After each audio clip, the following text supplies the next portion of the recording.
very warm welcome to this panel. Is there a Europe of writers?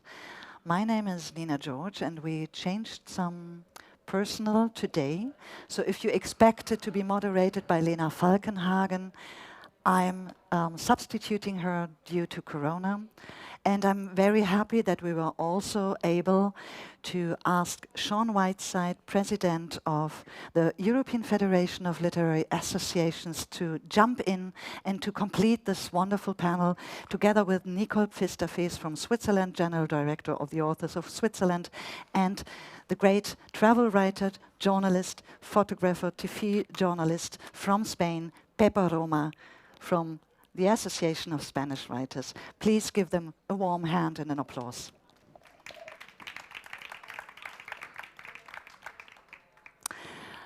Europe.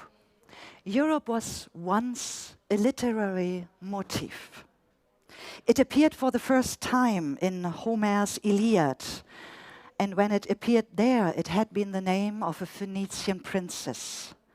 The historian Herodotus chose the term Europe or Europa in the 5th century for those countries north of the Mediterranean Sea that did not belong to Asia. Since then, the poetic vision of Europe has changed and gone through various stages as a term of demarcation, as an emphasis of the Occident in which the Christian faith leans against Islamism, as a place of longing for today over 900 million people encountering each other in diversity. Europe is also an emotional inoculation against the tendencies towards fragmentation, towards far right. Today we will talk about how does literature, its writers, its translators connect these visions of Europe. Where are their country-specific uniqueness? Where is their connecting parts? Where are the differences, but also the joint movements across borders? What role plays the market shifters? What role plays the pandemic? What role plays the democracies in crisis? This is what I'm talking about on this book fair. And you have to know that these three people not only will cover their national views, Spain, UK, and Switzerland, but they will also be able to tell us more about their European vision.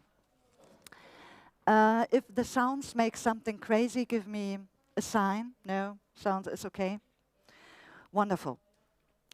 I would like to start because we are in the pavilion of the land of honor at the book fair, and so I would love to give my friend Pepa Roma the first word. And please give us a little bit insight about the market in Spain and about the daily and working life of authors and translators in Spain, because they are the backbone and the sources of all book economy, and we want to learn more about it. Okay, hello everybody. Thank you, Nina. A little bit closer.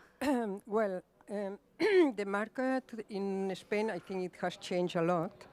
And the position of the writers also. For instance, Spain has a very long and rich literature, as you know. Everybody knows Cervantes, and it has influence, and I think it's in the cradle of the European literature, because the Russians always mention Cervantes, El Quixote, things. So we come from a very rich literary tradition. It not only from the golden century, but also in the 19th century we had a very rich literature, a novel from portraying the society, the Spanish society, which didn't have so much transcendence in Europe because in Europe they had its own literature at that moment. But the market was always poor because it was not the bestsellers. But it was very influential, the writers. That was cut completely off with the dictatorship, okay? Then we had to start again. I'm coming to the market, I'm sorry. We have to start again at the transition times. At the transition times, before Franco's death, it was already an opening of literature with writers, very good. but it was a minority market, no? It was a what? A Again? minority Yeah. market, only for university people, for people of the tradition. But then it was a big boom that changed completely the market, and all of a sudden, in Spain enters the bestsellers with the Latin American boom, right?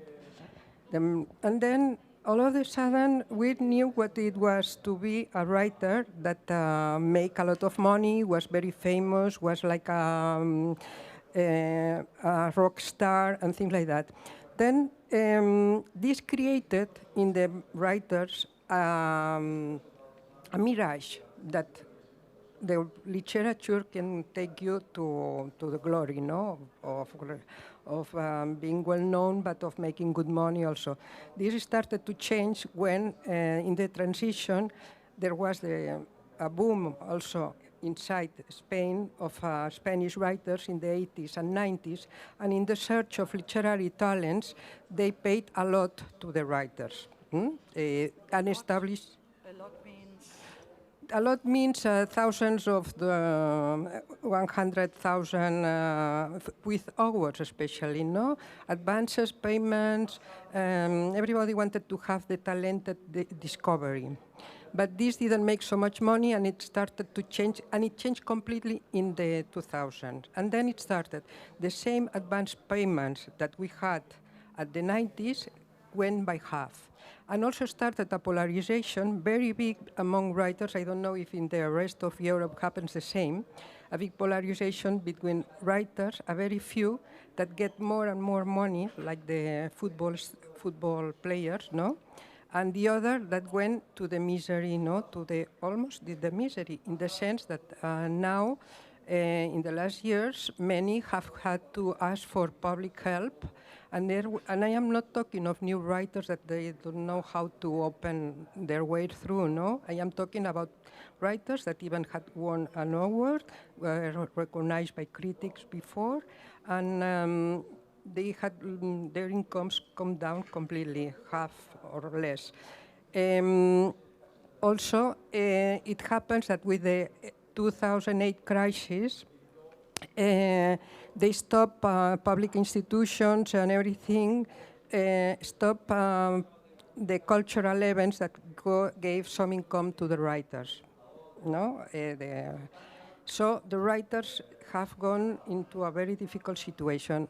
And then now we deal also with the competition of the newcomers that are attracted by this mirage of the writers being millionaires that they see in the ones that win these huge prizes, no, or that get very famous. They are attracted by that, and they go into self-publishing.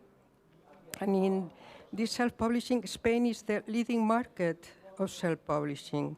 It was increased only I wrote 4 papers, no? I was writing an article and I made some survey. Only in 1960s, and now it has gone and gone, was increased by 80%. And we are the first country in Europe of self-publishing. Also, this polarization, well, this comes into competition with the writers that are well established, but are not bestsellers, right? Well, you can see that this polarization, what happens that you have, that Spain has the 8th book industry in the world, which is important in book industry because we count on Latin America.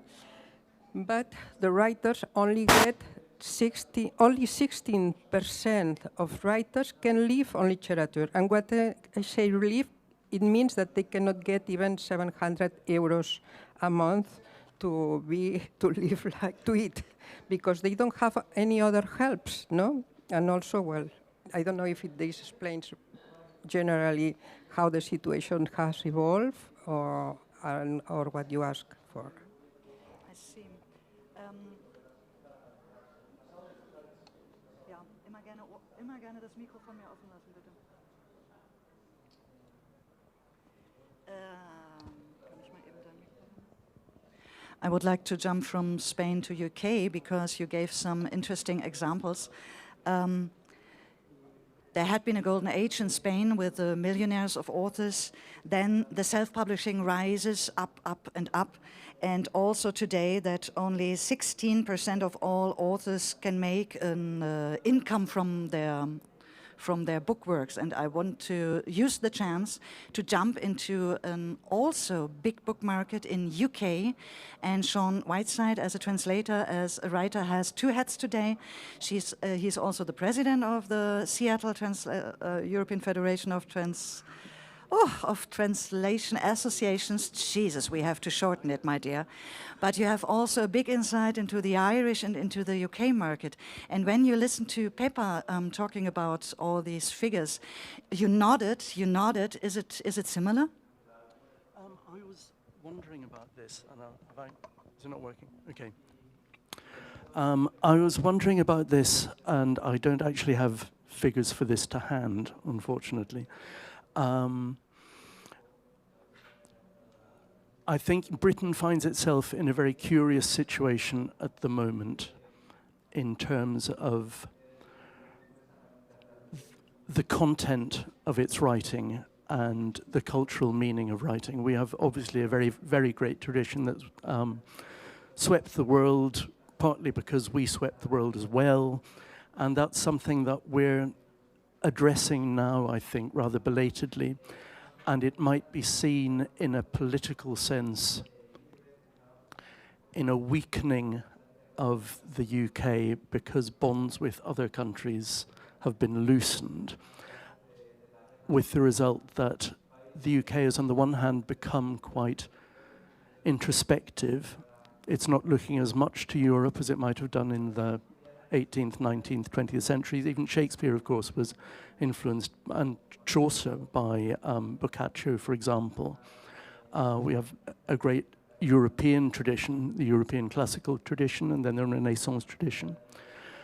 And then occasional waves of influence from Europe, like the existentialist writers in the 1940s and 50s, for example.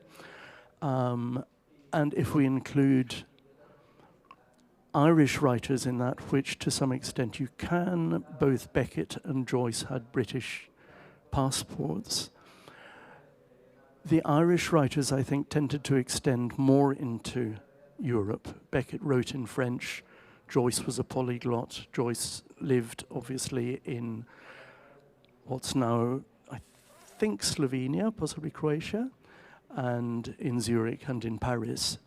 So Irish literature became very, very, very European in a way that perhaps British literature did not. But since what I would consider a rather disastrous choice was made in 2016, I think we have become, on the one hand, introspective, and on the other hand, more international. If you look at the prizes that are being won now, they're going not so much to translations from Europe as to translations from South America is one thing, but also from the Indian subcontinent, because in a large way we are now addressing our post-colonial heritage. There's a huge movement within the universities and within our various institutions to see where our great wealth came from. So we had all the culture, we had the writing, not painting so much, but writing. I'm thinking obviously of Shakespeare because he's the guy. But now we're interrogating our own past, and it's, I think, no coincidence that the International Booker Prize went to an Indian novel, and the Booker Prize went to a novel from Sri Lanka. So we're actually looking at our colonial past now, and I think that's preoccupying us more than our engagement with the European continent, whether we mean geographically, politically, the European Union, the European Commission, whatever. I think we're rather distanced from that now. And I think, arguably, we're having as a country some kind of a breakdown as a result of this. As the chair of the European Council of Literary Translators Associations, which is kind of paradoxical, seeing as in a way I'm slightly outside it. It's very obvious to us that things can only be achieved through solidarity, through collaborative work, through cooperation. And we've cut ourselves off from the most obvious forms of that, and I think we're suffering from it. Anyhow, we are sharing a world, we are sharing a passion, and we are also sharing microphones here. And this is the way writers and translators act with each other. I heard some interesting buzzwords and tag words also from you, Shaun, like a little bit isolated and introspective. That was quite interesting. And from UK, this island, I know go to Switzerland, the so-called neutral country, but it's in the middle of Europe. And Nicole Pfister Fetz, she has also several hats on. She is the general director of the ADS, the Authors and Translators Association of Switzerland. She is also president of Swiss Culture, and she is also president of some other things, and I don't know if she ever sleeps because she's so engaged for writers and translators. And when you hear about these words like, how do we make an income? Is our culture and writing more introspective? Is, in fact, the market of Switzerland, is it a land that buys or that exports writers and themes? How is it? If we start with this, I feel quite paradoxical. Like a Swiss in middle of Europe, we are not part of anything, but we need the book market, the European book market. So we can show it in a number.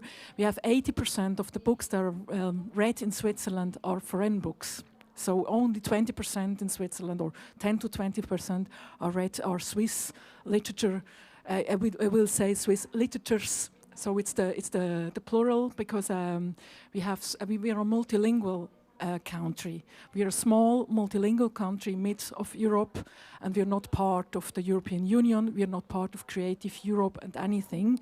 But that's the way we live since, I think, since ever. Because we are the writers and translators in Switzerland, they live always in this polarity between, I would say, a national landscape of Switzerland with all these multilingual ideas, and on the other hand, with the book market of the foreign countries.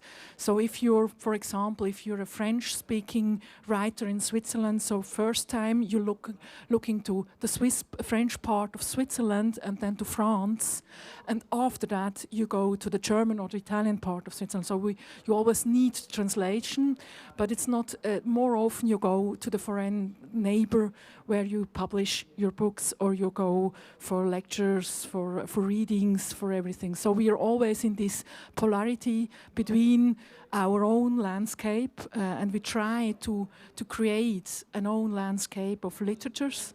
And we also not only have the 4 languages, the 4 national languages, we also always thinking also about the migration languages. We have quite a lot. Our association is only one in Switzerland for all the languages, and that's quite important. So we think we need this bias of writers and translators if you want to go to Europe.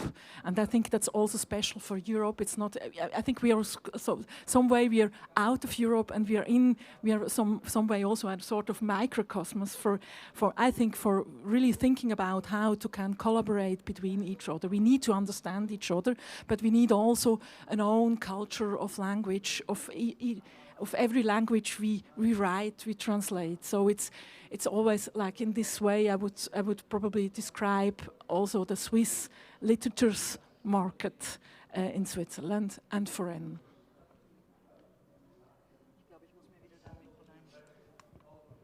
This is practical solidarity.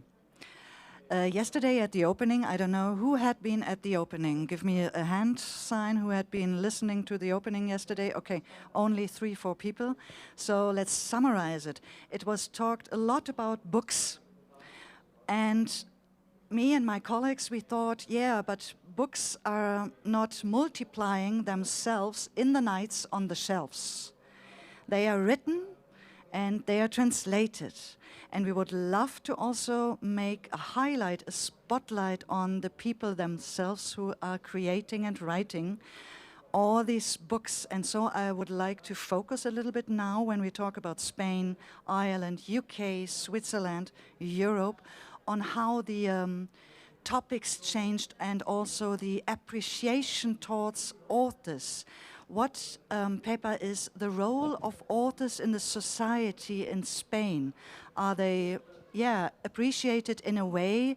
You personally, as a writer, as a traveler, you had been traveling around the world, you have studied and analyzed phenomena of shifting in societies everywhere. So when you look with your personal eye and also with your analyzing eye, are authors in Spain quite enough appreciated? Well, it has changed a lot, and it has to do with what I said before, no? Writers, especially before the Civil War, were very influential because they were writing in papers, and they were very committed in politics. Their work, as they were independent, was an independent work, and they had a lot of authority. Also, with their meetings in bars, in cafes, like in the vanguards in Paris, also they established the canon, no? The literary canon. Then what happened? Most of the writers, some were killed directly by the dictatorships, others had exiled, they lost their influence. But in the transition, they got a big influence again, no, in society, and they were seen again as well as they were making money, no, especially after the Latin American boom, when the editors, but also the newspapers that came, the new ones that spring in the transition, the democratic transition, they were looking for writers as independent voices to talk about the society problems, about politics. So they had a lot of influence. It also helped to pay them more, no? To get them figures. And they had the author figure, the author was a very respected one, admired, and this has created all this mirage also of people that want to be a writer, no? But then it changed completely, and not only because of internet. There is a phenomenon in Spain, which I don't think it happens in the rest of Europe, or at least I didn't see in the television in Germany, that the market started to take the pace. You started to see that the main interest of the editors were to create bestsellers, and they started to look into the bestsellers into TV characters, TV people. Here, I don't think you have all these kind of popular people that come writers, and they have taken the place of writers, in the visible writers, not the ones that are appreciated by the critics and so on. But the visibility of writers now are the same that of the popular TV shows. You see a TV show, and anyone that is popular in a TV show, then next time you will see in the Best Award, in the Best Pay Award, or it will be the most promoted writer into the market, no? So it gives the image of writers as that anybody can be a writer, but also it makes it very cheap. It loses the authority, the moral authority they had, no? So their role in society, I think, has eroded a lot because of this.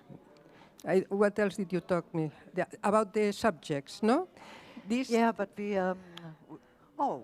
can take it easy because this tag word, popularity instead of politics. This is interesting. Also in Germany, we suffer indeed that we do not have anymore a Mr. Old Günter Grass who is talking in the SZ or FAZ or in the Zeit and gives us strong opinions. So we are lacking a little bit the mind, and it started indeed also in Germany to undermine any moral authority of authors. But the question for me is it the same in UK? do authors in any case have the moral authority to be asked first when something has happened? Do they have still a moral authority, or is it all popularity? Strangely enough, I was asked this question by my Bosnian taxi driver last night. Oh! my Bosnian taxi driver. Okay. When he asked me what I did for a living, and I told him, he said, that's very interesting. Because if you just translate wortwörtlich, if you just translate literally, any idiot can do that, he said. But if you start translating freely, that's where it becomes interesting, because your translation is going to be influenced by your biography, by ideology, by the past of your country. And I thought, am I dreaming this? Am I living in some kind of parallel universe? But he also said the problem is that writers don't have the moral authority anymore, was what he said to me. Now, to come back to the UK, because I had to think about this, I don't think necessarily that writers do, or if they do, we're looking further afield to writers who are writing in what were formerly colonial languages. Sorry to come back to that, but it's omnipresent at the moment in our culture, I think, or to people who have personal experience. Take this one. Or to people, try that. People who have personal experience of the colonial past. Otherwise, I don't think we do approach writers very much for strong moral statements in the way that we might have done when there was a boom in writing in the 1980s. And again, it was when writers could suddenly make a huge amount of money and they were celebrities. Mostly male, actually, thinking about it. And they were approached for their advice and their wisdom about all kinds of topics, and I'm not really convinced that that happens very, very much anymore. Conversely, however, and rather strangely, I think translators are quietly assuming that role. I would say that, obviously, but in a way that perhaps was not the case, certainly when I started doing this job 30 or so years ago, that translators, strangely enough, are becoming public figures in the UK. And again, I would say this, I think it's partly to do with the work of the Literary Translators Associations and the pressure that they put on governments, on publishers, on everybody to increase their own visibility, for example, because we've been campaigning for visibility, my council of associations, to make translators more visible, and I think we are more visible now. And increasingly, strange though it may sound, I think we are approached for our wisdom more than we were a few decades ago. I can't at the moment think about, there are many disputes about various controversies at the moment, which writers do express opinions on. But I don't think there are many writers who we would approach now for that wisdom. And the question what comes in my head, if we as writers are obliged to have wisdom, and this is perhaps a question I would like to give into Switzerland. I mean, I don't like this idea of the moral person, a writer as the morality person who is defining morality or something like that. It's something that we also see. We have this nostalgia to, I would say, to our old male writers like Max Frisch and Friedrich Dürrenmatt, who were always in the journal, who were explaining us the whole world. And now we changed a little bit, and I think it has a lot to do with the media, because we have a lot of problems. We have more personalization in the media of writers and less writing in the media. So we were less talking about books. In Switzerland, we're less talking about books and more talking about writers and their lives. That's what we experience, and we had in this spring a discussion with 4 female writers about the role of writers in the society, and they all said we don't want to be again this moral person in the society. We want to be writers who have something to say about with our writing, with our texts, and we want to show our texts and what is in our texts, and we don't want to be the person who is explaining about something. And we thought about that quite in a quite profound way, and we came to the point that we say we probably have to think about the difference between a writer who is also acting as a political human being, or somebody who is active in the political way, and a writer who is writing texts. And that's not it's not always the same person. It's something that you can be, an active person in the society, even if you're a writer or if you're have another profession. It's not a big difference. Or you're a writer and you're writing texts, and you will say something by your texts. So it's always this polarity between if you want to be a writer who is writing texts and saying by your text something, or if you're a political human being and you want to be also part of the society as in this role. So we had in a conference 2 weeks ago about climate and crisis in literature.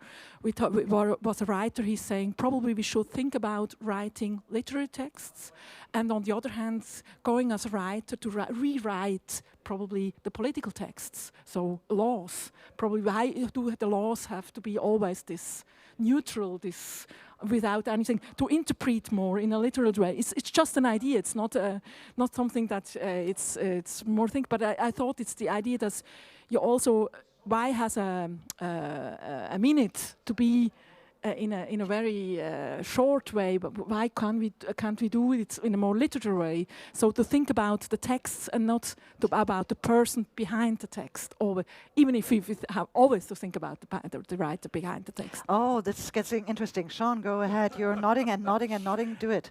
I think there is a paradox here, I think. And I'm thinking about one Irish writer in particular who, when asked, what does your book mean, looks puzzled and says, read the book. Read the book. The book is what it means. So there's a retreat almost from the public position. The idea of having some kind of authority in the way that those male writers did. The great man tradition, which is very strong in German literature particularly, I think.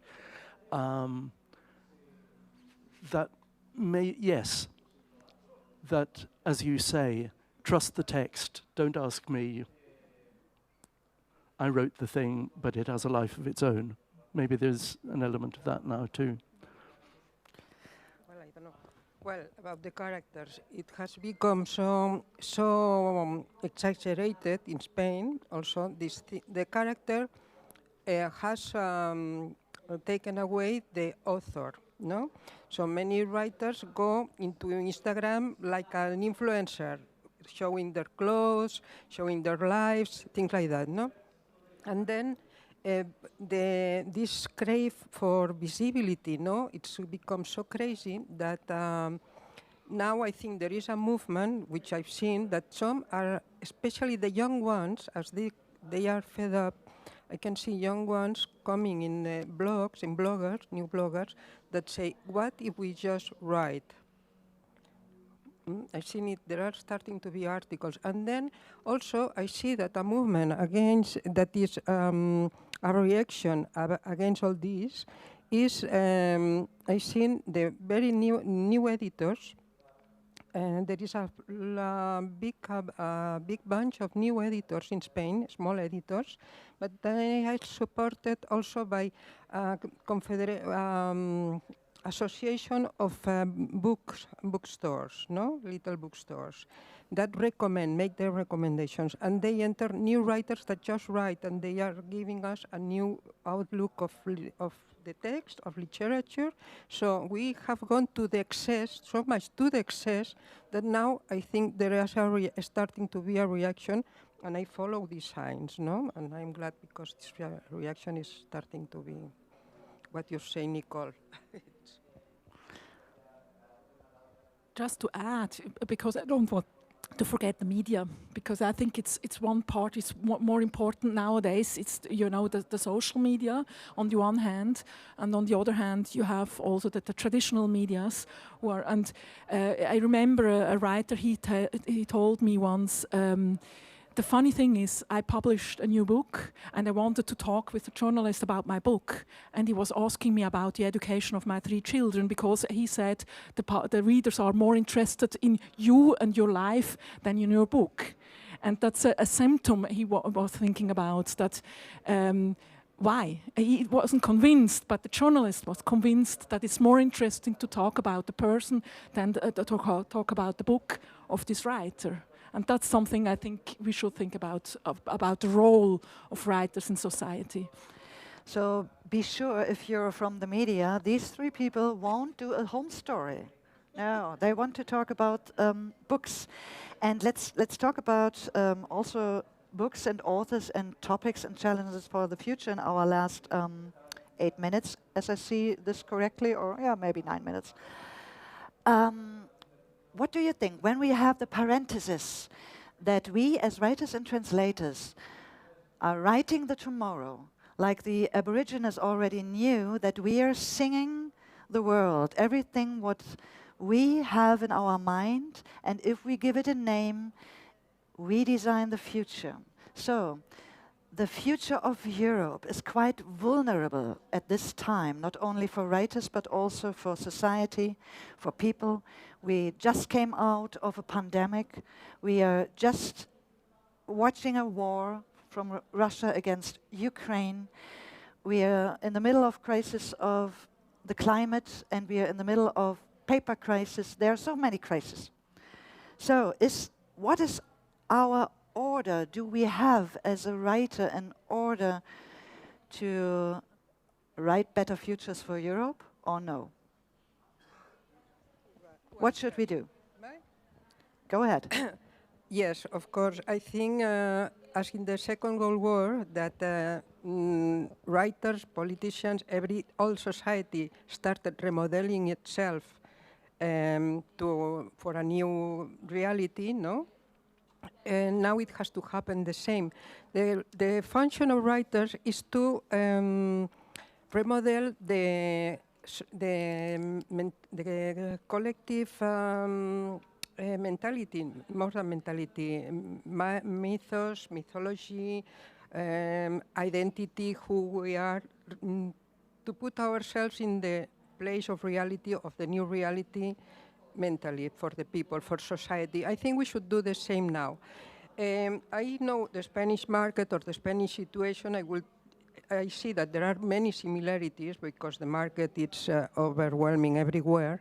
No, but what happens now in the Spanish literature, I see that the market has dominated so much the scene that the themes, the topics that we write about are mostly about with the aim of entertainment, no? How do you say, aventuras, no? Historical novel, things that don't really touch reality as it is today, no? With all the problems of today. Also, the good literature, which we have very good literature going on at this moment, we are still assimilating the Civil War and the Franco's time, and even the best younger writers still go write about these topics. As you are in the UK with your colonial past, we are still dealing because the society hasn't dealt completely with itself. But now I think with all these new YouTubers, new people that is not connected at all with this civil war, with this Frankenstein, with these mythologies that you still see. Last night I put TV, Spanish TV, and I saw again the civil war. No? The young people don't connect to this anymore because they face another reality. Their reality is very similar to the reality of maybe in UK, but in France or in any other European countries. Unemployment, also there is a new society of different races, of different cultures. We have to deal with the populism that exploits this, and why this populism can exploit this, because we don't have in our mind assimilated the role and the place of all these things that tear us apart, and that changes the whole idea we had of ourselves as Europeans, which is an idea that came from the contemporaries of the post-Second World War, I think. So we have to change, we have to come up with a complete overview, and this is, I think, the role of writers. And I think this, in Spain, that has, it's still very much my English now is becoming worse and worse. Definitely not. You're doing wonderful. Attached still to our recent memory, historical memory. I think it will jump to take care of this reality, because the new writers, even if we don't see them, because they have a lot of difficulties to getting through to publish, I'm sure they are writing around there, and somebody will find the Thomas Mann of the time, or the one that can, I always think the Grapes of Wrath, somebody will write this and somebody will discover it. And well, I think the role of writers is this at this moment. I don't know if I answer your question. Thank you very much. And we move on to UK. Do we have a role? And if so, is it also, like Pepa said, remodel the collective mentality, what I find brilliant, by the way? I think there is an element of that, but there's also a question of how you address the younger generation, who I think feel the weight of history too much. They think that we're bogged down in it, and they see what it's left them with, and they're angry about it. And there is a TikTokification of even writing now. If a TikToker mentions a book, that book's going to fly off the shelves. But also, I think young people are looking elsewhere. They're looking to Japan, they're looking to Murakami, they're looking to Mieko Kawakami, they're looking to Bora Chung, where that weight of history doesn't apply in the same way. I think they're looking for a new kind of, they may be looking for a new kind of culture. Yeah, to reinvent themselves. Maybe as if some kind of break with the past. I probably could go further, even further, because I think we should defend diversity. I think the best way for writers to show the world is to show that the world is diverse. All the society is diverse. We need. I really, that's what I think. It's defending. We have a world where society is more bubbleizing. It's more.